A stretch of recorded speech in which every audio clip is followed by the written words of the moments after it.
पहले राहुल गांधी को बोलने नहीं दिया गया और उसका खामियाजा यह उठाना पड़ा कि प्रधानमंत्री नरेंद्र मोदी भी नहीं बोल पाए।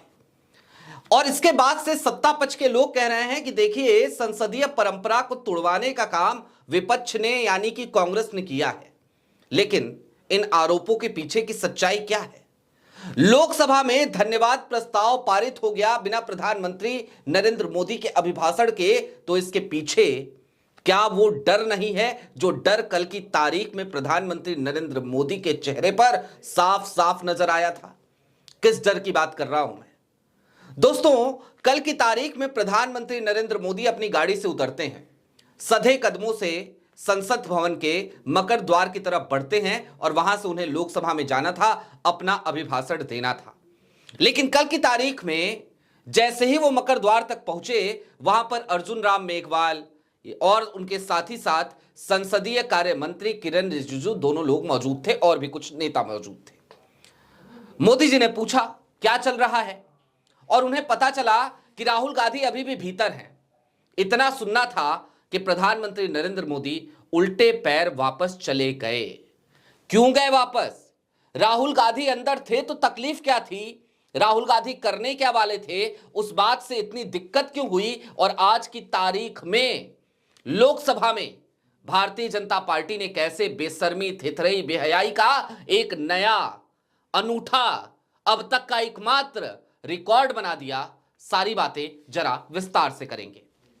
नमस्कार, मैं स्वप्निल और आप मुद्दा देख रहे हैं। दोस्तों, आगे बढ़े उससे पहले वही छोटी सी अपील। मुद्दा इन दिनों एक गंभीर आर्थिक संकट से जूझ रहा है। एक तरफ हमारे मेन बैंक अकाउंट्स फ्रीज चल रहे हैं, तो दूसरी तरफ हमारे 2.5 साल पुराने चैनल को हमसे लंबे समय तक छीन कर रखा गया था।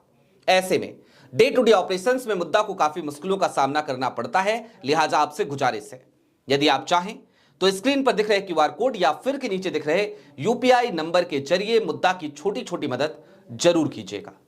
अब आगे बढ़ते हैं और जरा सिलसिलेवार तरीके से यह समझने की कोशिश करते हैं कि राहुल गांधी से आखिरकार इस बजट सत्र में बार बार मोदी सरकार हारती हुई और फिर डरती हुई और उसके बाद बौखलाहट में अनाप शनाप बोलती हुई या फिर की बेशर्मी का रिकॉर्ड बनाती हुई क्यों नजर आ रही है। दोस्तों, राहुल गांधी ने धन्यवाद प्रस्ताव पर राष्ट्रपति के अपनी बात रखने की कोशिश करी। पहले दिन जब कोशिश करी, सोमवार का दिन था, तो राहुल गांधी एक आर्टिकल का जिक्र करना चाहते थे। यह आर्टिकल आप सबको पता है, पुरानी बात हो गई। यह आर्टिकल कैरवा मैगजीन में छपा था। यह आर्टिकल उस किताब का एक हिस्सा था जो पूर्व आर्मी चीफ जनरल नरवणे की किताब है, 4 स्टार्स ऑफ डेस्टिनी। अब उस किताब के उस हिस्से को जब राहुल गांधी कोट नहीं कर पाए, 46 मिनट तक बार बार उनको रोका जाता रहा। अगले दिन भी बोलने की कोशिश की, उनको रोका जाता रहा। विपक्ष के नेताओं को बोलने का मौका जब भी स्पीकर देते तो विपक्ष के भी सारे नेता एक स्वर में कहते राहुल गांधी को सुनेंगे, राहुल गांधी को बोलने दीजिए, चाहे अखिलेश यादव हो, चाहे टीएमसी के कोई नेता हो। ये तमाम स्थितियां रही, आप सबने देखी हैं। तो लोगों को लगा कि चलो ठीक है, ये बवाल यहीं पे खत्म हो जाएगा, समाप्त हो जाएगा। राहुल गांधी नहीं बोल पाए, क्या फर्क पड़ता है। लेकिन हुआ इसका उल्टा। कल की तारीख में प्रधानमंत्री नरेंद्र मोदी का अभिभाषण था। राहुल गांधी सुबह सुबह अपने हाथों में पूर्व आर्मी चीफ जनरल नरवणे की, एमएम नरवणे की वो किताब लेकर के पहुंच गए। और ना सिर्फ किताब लेकर के पहुंचे, बल्कि ये दावा कर दिया कि आज की तारीख में प्रधानमंत्री आएंगे और मैं प्रधानमंत्री नरेंद्र मोदी को यह किताब उनके हाथों में सौंपूंगा। ये वो किताब है जिसे भारत के भीतर पब्लिश नहीं करने दिया जा रहा। रक्षा मंत्रालय ना तो हाँ कह रही है, ना कह रही है, किसी राज्यपाल की तरह बैठी है। लेकिन अब्रॉड में ये किताब छप चुकी है, पब्लिश हो चुकी है, और मैं ये किताब आज प्रधानमंत्री नरेंद्र मोदी जी के हाथों में रखना चाहता हूं। इसके साथ ही साथ कल की तारीख में जब प्रधानमंत्री नरेंद्र मोदी सधे कदमों से अपनी गाड़ी से उतरकर जा रहे थे, तो किरण रिजिजू ने उन्हें बाकी भी हालातों से अवगत कराया था। मसलन 8 सांसदों को सस्पेंड किया जा चुका है विपक्ष के, और ये तमाम सांसद हाथों में एप्स्टीन फाइल की तख्तियां लेकर, पोस्टर लेकर बैठे हैं धरने पर। आज की तारीख में मोदी जी का अपना एक गुब्बारा है, वो गुब्बारा फूटने की कगार पर है। जाहिर सी बात है, जब वो गुब्बारा फूटने की कगार पर है तो तकलीफ हो रही है, दर्द हो रहा है, पीड़ा हो रही है, और घबराहट वो तो लाजमी है। लिहाजा आज की तारीख में अब जरा ये समझिए कि बेशर्मी, थेथरई, बेहयाई का कौन सा नया रिकॉर्ड बनाया भारतीय जनता पार्टी ने। दोस्तों, इतिहास में अब तक, भारत के राजनीतिक इतिहास में ऐसा कभी नहीं हुआ कि राष्ट्रपति के धन्यवाद प्रस्ताव पर उसे पास कर दिया जाए, धन्यवाद प्रस्ताव को राष्ट्रपति के अभिभाषण पे, और प्रधानमंत्री का अभिभाषण इस पे ना हो, प्रधानमंत्री कुछ ना कहें, प्रधानमंत्री का वक्तव्य रिकॉर्ड में ना दर्ज हो। यह पहली बार हुआ है। लोकसभा में, राज्यसभा में कहा जा रहा है कि प्रधानमंत्री नरेंद्र मोदी जी आज 5 बजे बोलेंगे, देखना दिलचस्प होगा क्या बोलेंगे। लेकिन सवाल इससे आगे का है, बोलेंगे अगर तो किस मुंह से बोलेंगे? क्योंकि कल की तारीख में जिस तरीके से डर के भागे हैं विपक्ष से, नेता प्रतिपक्ष से, राहुल से, कांग्रेस से, सपा से, हमें लगता है मोदी जी को कहना चाहिए कि भैया अब मैं बोलूं तो किस हैसियत से बोलूं, किस मुंह से बोलूं, मैं बोलने के लायक नहीं हूं, मैं नहीं बोलूंगा। और मैं तो ये एक कदम आगे बढ़ के एक बात आज कहना चाहता हूं, ये मेरे व्यक्तिगत विचार हैं और आप खुद सोचिएगा, इसको जरा कसौटी पे खरा उतरे तो आप बताइएगा कमेंट बॉक्स में। मुझे लगता है प्रधानमंत्री नरेंद्र मोदी यदि इतने कमजोर प्रधानमंत्री हैं कि विपक्ष के हंगामे के बीच या विपक्ष के डर की वजह से वो धन्यवाद प्रस्ताव को पारित करा दे रहे हैं, पास करा दे रहे हैं बिना अपने वक्तव्य के, तो फिर प्रधानमंत्री नरेंद्र मोदी की नैतिक जिम्मेदारी बन जाती है कि वो अपने पद से इस्तीफा दे दें। वो शेर है ना एक, कि कुर्सी ही तो है तुम्हारा, जनाजा तो नहीं है, कुछ कर नहीं सकते तो उतर क्यों नहीं जाते। आज की तारीख में हालात संसद भवन के कुछ वही हो चले हैं। देश की सबसे बड़ी पंचायत है कहने को तो, लेकिन देश की सबसे बड़ी पंचायत में विपक्ष यदि कोई बात पूछना चाहे तो नहीं पूछ सकता। अच्छा, अब थोड़ी देर के लिए और ठहरिए, कुछ और बातों को समझने की जरा कोशिश कीजिए चलते चलते। मसलन राहुल गांधी एक तरफ एमएम नरवणे साहब की किताब को कोट नहीं कर सकते, लेकिन कल की तारीख में निशिकांत दुबे किस तरीके से बेशर्मी दिखा रहे थे और ओम बिरला साहब उस पर क्या कर रहे थे। ओम बिरला साहब नो नो नो करते रह गए, लेकिन कैमरा निशिकांत दुबे पे ही फोकस रहा। निशिकांत दुबे बोलते रहे। निशिकांत दुबे का माइक जो है वो म्यूट नहीं किया गया, उनका कैमरा जो है आउट ऑफ फोकस नहीं हुआ, ओम बिरला की तरफ कैमरा नहीं घुमा और निशिकांत दुबे पूरी शान से कल की तारीख में नेहरू, इंदिरा की शान में गुस्ताखी करते रहे। तमाम बातें ऐसी कही, तमाम ऐसे शब्दों का इस्तेमाल किया जिन शब्दों का इस्तेमाल, माफ कीजिएगा, मैं तो नहीं कर सकता, कतई नहीं कर सकता, कदापि नहीं कर सकता।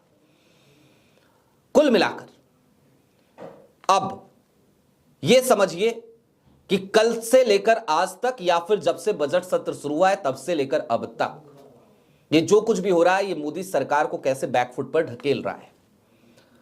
दोस्तों, हो ये रहा है कि एक तरफ बजट सत्र की शुरुआत हुई, उससे पहले अडानी साहब को अपना समन जाकर के स्वीकार करना पड़ा, अमेरिका की कोर्ट में जाकर के खड़ा होना पड़ा। उसके बाद ही एप्स्टीन फाइल आ गई। एप्स्टीन फाइल में हरदीप पुरी का पहले जो नाम आया था, कैलेंडर में नाम आया था, मीटिंग वगैरह का जिक्र था, वो तो था ही। चैट सामने आ गए। अनिल अंबानी और एप्स्टीन के बीच भी बातचीत की जो चैट थी वो भी सामने आ गई। प्रधानमंत्री नरेंद्र मोदी का भी जिक्र स्टीव बैनन और जेफरी एप्स्टीन और अनिल अंबानी की बातचीत के बीच में वो भी सामने आ गया और अभी और भी हिस्से इसके सामने आने बाकी हैं। जाहिर सी बात है चौतरफा घिर रहे थे प्रधानमंत्री नरेंद्र मोदी।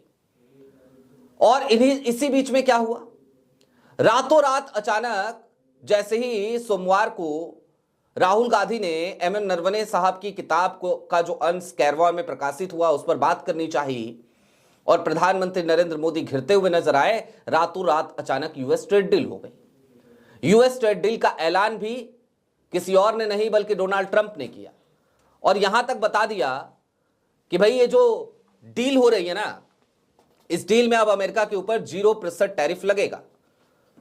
यहीं पे नहीं रुके डोनाल्ड ट्रंप, ये भी बता दिए कि अब रसिया से तेल भारत नहीं खरीदेगा बल्कि वो अधिक से अधिक मात्रा में वेनेजुएला और अमेरिका से तेल खरीदेगा।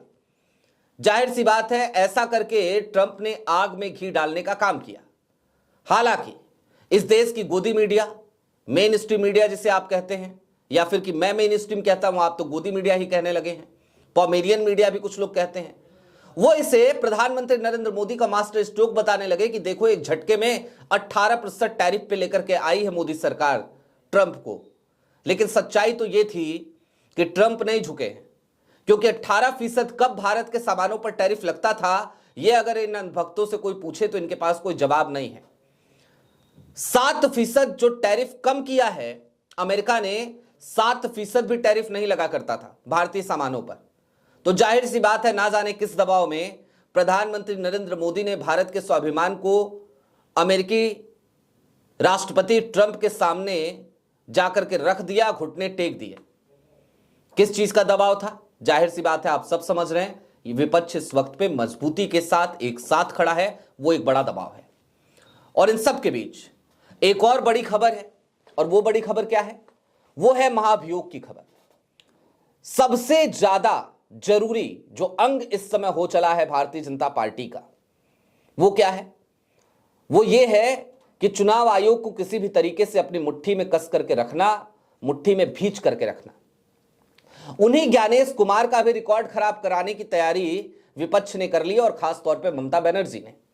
और सिर्फ ममता ही नहीं है इसमें, राहुल भी हैं, अखिलेश भी हैं, स्टालिन भी हैं, विपक्ष की तमाम पार्टियां हैं, और यहां तक कि एनडीए के कुछ ऐसे दल भी हैं जिनसे विपक्ष इस समय बातचीत लगातार कर रहा है, उनके लिए भी दरवाजे खोल कर रख रहा है।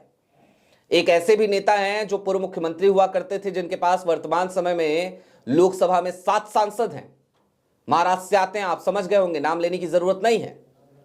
तो जाहिर सी बात है, चहुतरफा मोदी सरकार घिर रही है, और ऐसा लग रहा है जैसे आज की तारीख में प्रधानमंत्री नरेंद्र मोदी को समझ नहीं आ रहा कि अब वो करे तो करे क्या। और निश्चित तौर पर इसके पीछे सबसे बड़ी वजह अगर कुछ है तो वो वजह है, पहला, राहुल गांधी का वो चेहरा आज की तारीख में, जो चेहरा लंबे समय तक राजनीति में से दूर रहा।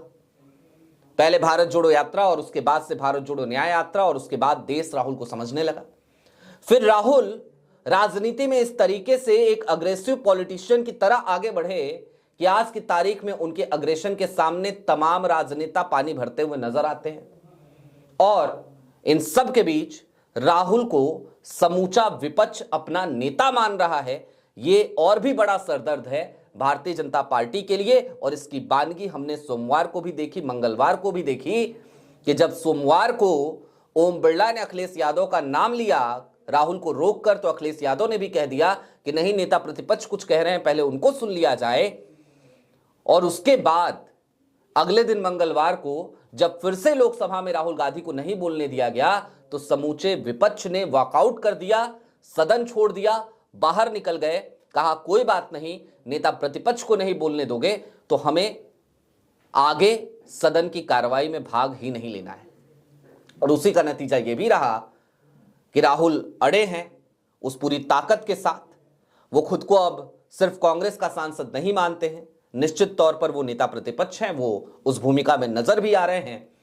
और प्रधानमंत्री नरेंद्र मोदी वो डर के, छिप के, भागते हुए नजर भी आ रहे हैं। आपकी क्या राय है कमेंट बॉक्स में जरूर बताइएगा।